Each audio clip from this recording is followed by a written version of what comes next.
Olá, muito boa tarde, você internauta que está ligado aqui nas informações do site Notícias Agrícolas. Estamos de volta com a nossa programação, agora para falar sobre o mercado do petróleo. Mercado que tem oscilado bastante nos últimos dias, já que a gente teve no domingo, né, aquela reunião em que a gente teve a decisão da OPEP e aliados em relação à extensão, né, dos cortes de produção.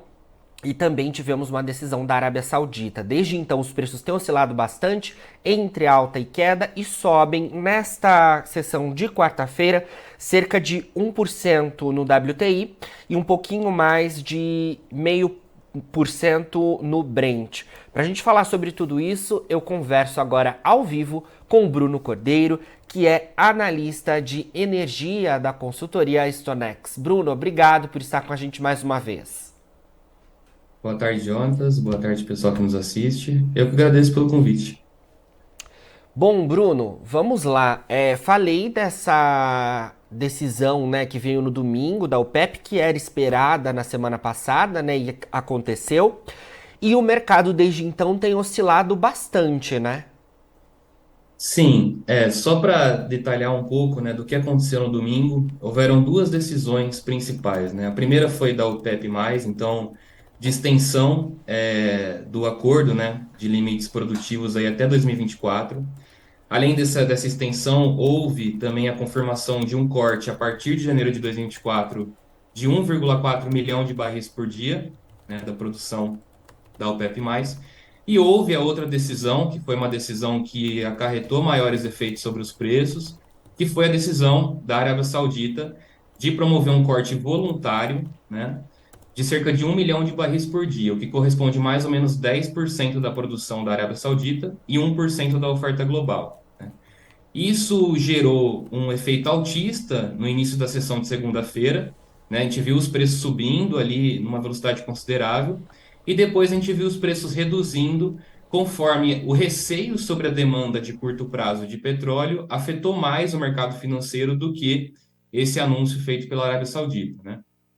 Ontem a gente teve essa preocupação da demanda afetando ainda mais os mercados, conforme a gente teve a divulgação de dados do PMI de serviços, né, dos Estados Unidos caindo em relação ao mês anterior, e os dados também de novos pedidos da indústria alemã caindo, né, em abril em relação a março. Então, dois indicadores aí baixistas, né, que permitiram as quedas nos preços na sessão de ontem. Hoje a gente tem a situação, então, né, tanto da queda, a sessão de hoje, a gente tem uma alta, principalmente devido à queda dos estoques de petróleo nos Estados Unidos e a divulgação das importações de petróleo na China, né? Foram divulgadas de madrugada as importações de petróleo da China em maio, que foram o terceiro maior volume mensal da série histórica, né? Então, isso sendo um fator altista, exatamente por essa situação de uma perspectiva mais otimista em relação à demanda, de petróleo, no maior país asiático, né? Então, a gente tem a situação realmente de alta volatilidade dos preços, exatamente porque cada dia a gente viu a divulgação de uma notícia diferente, trazendo novas perspectivas em relação ao balanço de oferta e demanda global de petróleo. E olhando ao longo desta semana ainda, né? Amanhã é feriado aqui no Brasil, mas o mercado externo funciona, né? E na sexta-feira também. Como é que a gente deve olhar para o mercado do petróleo, Bruno? O mercado deve estar mais atento ainda a essas questões envolvendo a demanda, principalmente chinesa, as questões dos cortes da produção, ou ainda atento aos indicativos de baixa que a gente também viu sendo registrado, além de ajustes, né, que também são naturais para o mercado? Então, nos próximos dias, o que vai afetar realmente essa situação em relação à demanda, né? A gente já sabe que a OPEP ela vai reduzir a produção, vai continuar reduzindo a sua produção. A Arábia Saudita vai reduzir ainda mais conforme esse anúncio, né, de redução de 1 milhão de barris por dia. É importante entender que a Arábia Saudita é um dos países da OPEP+, que mais tem essa capacidade de um corte tão acelerado assim da sua oferta, né? Então existe já a noção de que a Arábia Saudita ela deve se mover para reduzir a sua oferta nesse volume. Então a situação vai estar muito mais do lado da demanda, né? Como que vai se comportar a demanda em alguns agentes? Como eu falei, a gente teve a divulgação dos estoques de petróleo e derivados hoje nos Estados Unidos. Os estoques de petróleo caíram e os estoques de derivados, e aí gasolina e diesel, subiram. Mas o que é importante em analisar é em relação à demanda, né? A demanda tanto de petróleo quanto de derivados nos Estados Unidos, e aí principalmente gasolina e diesel, seguem operando acima da média histórica dos últimos 5 anos, tá? Então elas seguem operando acima do que a gente viu nos anos anteriores, e é um fator de atenção porque a gente vê que o refino americano está acontecendo a patamares aí muito altos também. Quando a gente vê o fator de utilização das refinarias, ele está operando mais ou menos acima de 92%, né, da capacidade total de processamento de petróleo nos Estados Unidos, que é um indicador alto para o período, tá? Isso é um fator importante exatamente porque a gente tem uma situação em que a demanda de combustíveis está sendo muito aquecida nos Estados Unidos, mas também lá fora. A gente vê as exportações de gasolina e diesel nos Estados Unidos atingindo aí máximas históricas em várias semanas do ano. Isso dá exatamente por um aumento da demanda por esses combustíveis americanos na Europa e na América Latina, tá? Então é um fator que a gente vai observar aí nas próximas semanas como sendo um fator bem importante para a variação dos preços tanto do petróleo quanto de derivados. Do outro lado, a gente tem a demanda asiática, né? Como que essa demanda vai se comportar? Ao que tudo indica, conforme a gente viu as importações de petróleo alcançando esse volume, né? A gente entende que o refino chinês, né, os centros de refinaria chinês já se preparam aí por um possível aumento do consumo doméstico, né? Algumas casas já vinham falando exclusivamente, né, no segundo semestre de um aumento muito veloz mesmo do consumo chinês. Se isso se materializar, a gente vai ver tendências altistas aí para os preços, tá?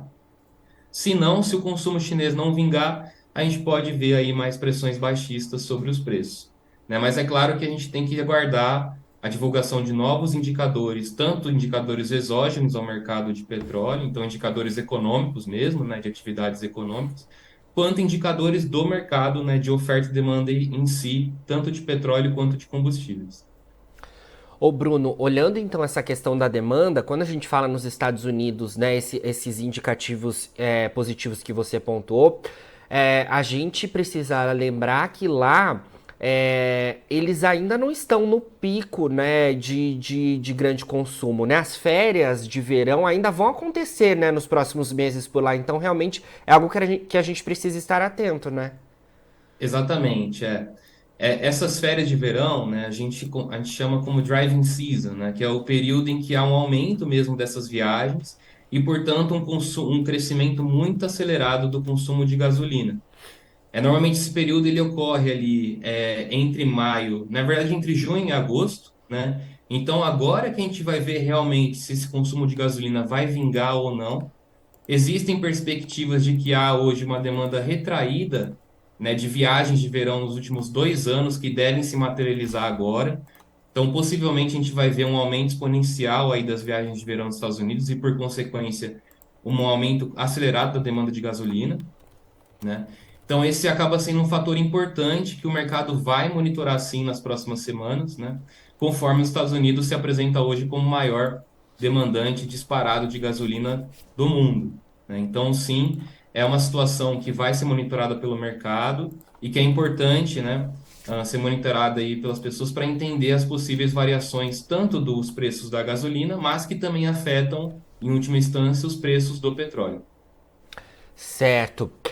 Falamos então de Estados Unidos, falamos de China, falamos de Arábia Saudita, né? Dessa decisão aí que veio no domingo. Queria saber se a gente tem novidades também vindas da Europa, já que a gente teve nos últimos meses, né, bastante preocupação por lá também, principalmente as relacionadas aos derivados. Sim, na Europa a situação, ao que tudo indica, né, é de fato uma desaceleração das atividades econômicas aí até o final de 2023, né? Como eu falei, saiu esse indicador relacionado a novos pedidos da indústria alemã, né, que já operou em queda, ao passo que o mercado estimava uma alta desse indicador mês a mês, né? E os indicadores também de PMI, né, que aí analisam aí realmente as atividades econômicas, tanto no setor de serviços quanto no setor de indústrias, também vem apresentando dados não muito positivos, né? Então, há sim uma expectativa de desaceleração do crescimento econômico europeu, né, principalmente da zona do euro, exatamente porque o Banco Central Europeu vem promovendo essa política monetária contracionista, né? Então, a gente teve uma situação inflacionária muito forte ali, motivada principalmente, né, pelo aumento dos insumos energéticos, e aí tanto gás natural quanto petróleo.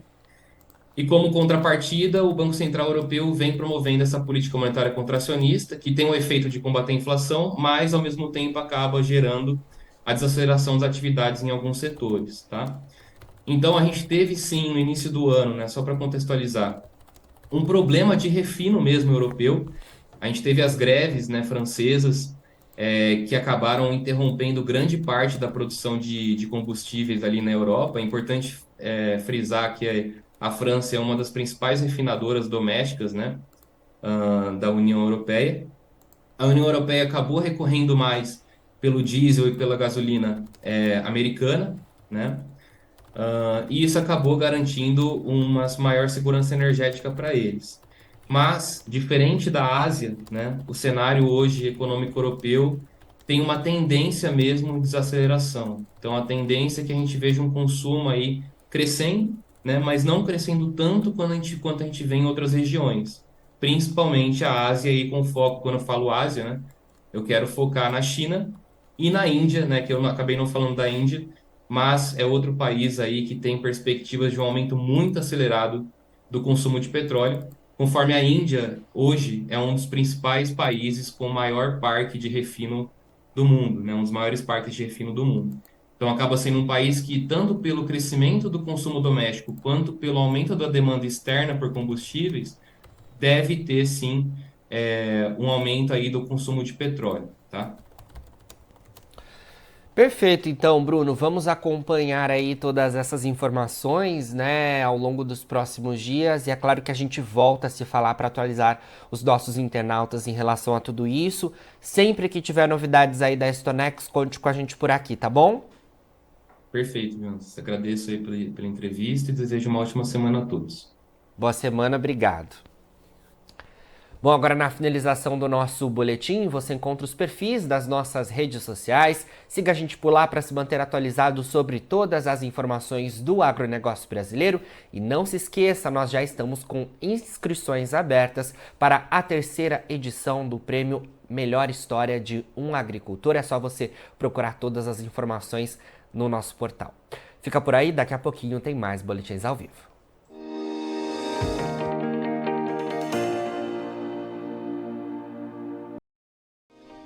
Se inscreva em nossas mídias sociais. No Facebook, Notícias Agrícolas. No Instagram, @Notícias Agrícolas. E em nosso Twitter, @Norteagri.